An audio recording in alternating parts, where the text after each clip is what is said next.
In the heart of the western plains of Basonko lay Umba, a quiet village known for two things: its warm people and its endless stream of good fortune.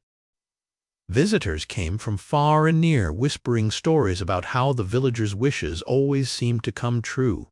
A trader once said, "I merely wished for my lost cow to return, and before sunset the cow walked into my room."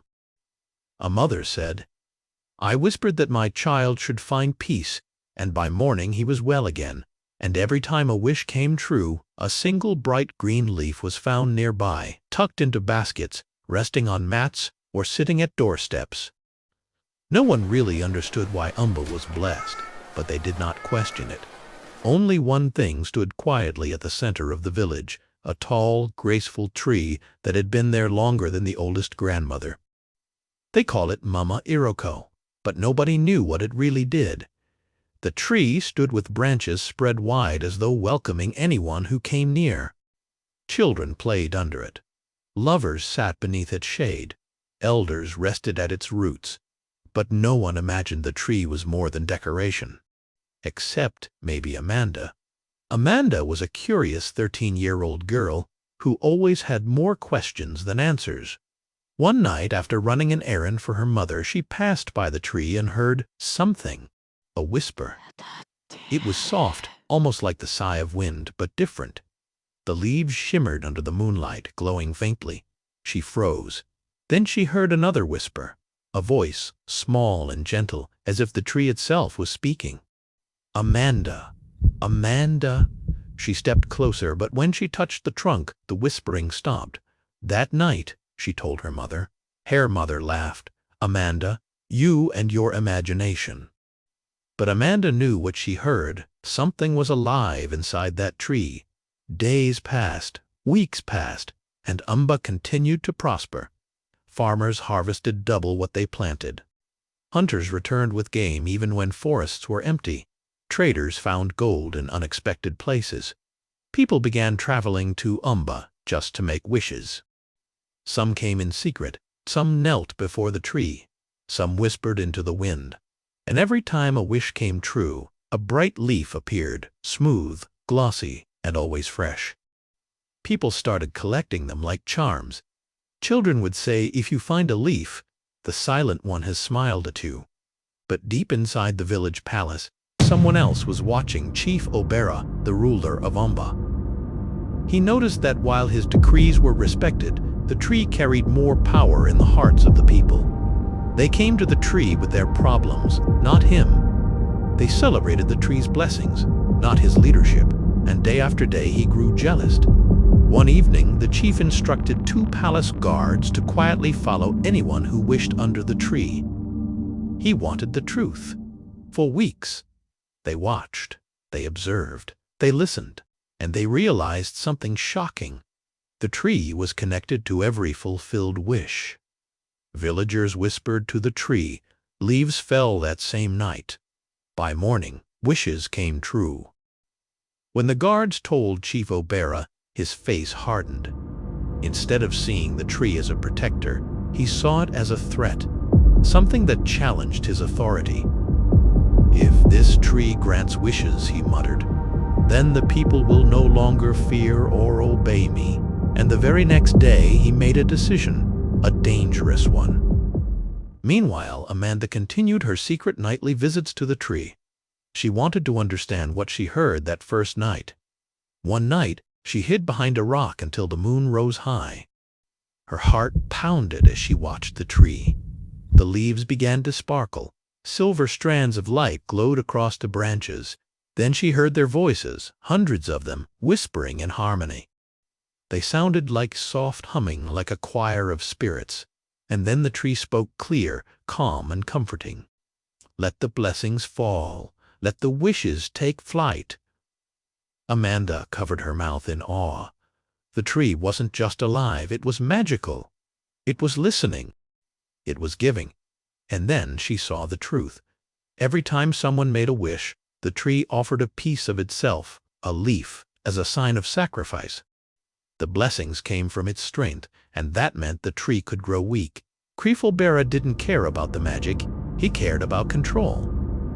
One morning he gathered the elders and announced, "This tree has turned the villagers away from their leader. It must be removed. No leader should share power with a plant." The elders gasped. "The tree has never harmed us. It is the reason we prosper," one elder said. But the chief slammed his staff on the ground. "I am the king of Umba, not the tree." "Cut it down," villagers protested. Women cried, children begged, but no one dared question his authority. Only Amanda tried. She ran to him. "Please, chief, the tree protects us. Cutting it will bring sorrow." He pushed her aside. "You are only a child. You know nothing." But Amanda knew everything. The chief gathered 10 strong men with axes. They surrounded the tree at dawn. Birds fled, the wind stopped, the air grew heavy. Amanda ran to the tree and held its trunk. "Please help us speak to him," she whispered. But the tree was silent. The chief shouted, "Begin!" The first strike hit the trunk. A deep, painful groan echoed across the village, not from any human, but from the tree itself. Another strike, another. The leaves shook violently, falling like rain. The sky darkened, though it was morning, and with a final heavy swing, the tree collapsed. A loud crack split the air. Umba fell silent, and the moment the tree hit the ground, a cold wind swept through the village. The blessings stopped that very day. The transformation was immediate. Farmers found their crops drying overnight. Hunters returned home empty-handed. Merchants got robbed on the road. Queues fell sick. Animals fled the forest. Even the air felt different, heavier, sadder. The people went to the chief. "Bring back our tree," they cried. "You have destroyed our hope." But the chief pretended to be firm, though fear was eating his heart. "It was just a tree," he shouted. "You people are superstitious." But deep inside he knew this was no ordinary tree, and he knew he had made a mistake. Meanwhile, Amanda visited the stump every day. She touched the wounded bark and whispered, "Please forgive us. Please come back." But the tree lay silent. Weeks passed. One night, Amanda dreamed of a woman tall as a palm tree, covered in leaves, with glowing eyes like the moon. She stood at the foot of the fallen tree. The woman spoke softly.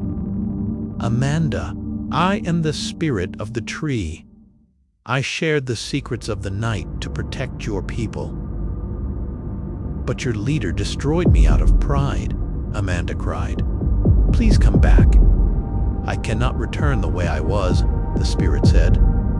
"But a new tree can grow if the village unites in humility and plants my seed." The spirit stretched out her hand. A small glowing seed fell into Amanda's palm. "When the new tree grows," the spirit continued, "its secrets will return, but only if the people have learned their lesson." Amanda woke up with the seed still in her hand. The next morning, Amanda gathered the villagers and showed them the glowing seed.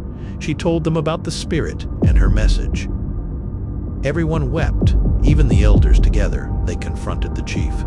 He tried to deny everything, but the people were done listening to him. They removed him from his position and chose a new leader, a humble woman named Nasa. Under her guidance, the villagers dug a hole where the old tree once stood. Amanda placed the seed inside. They covered it gently with soil. And then, for the first time in weeks, the wind blew softly again. By nightfall, a small sprout emerged from the ground, glowing faintly, humming a soft melody, just like the old tree. The villagers rejoiced. Amanda smiled through tears.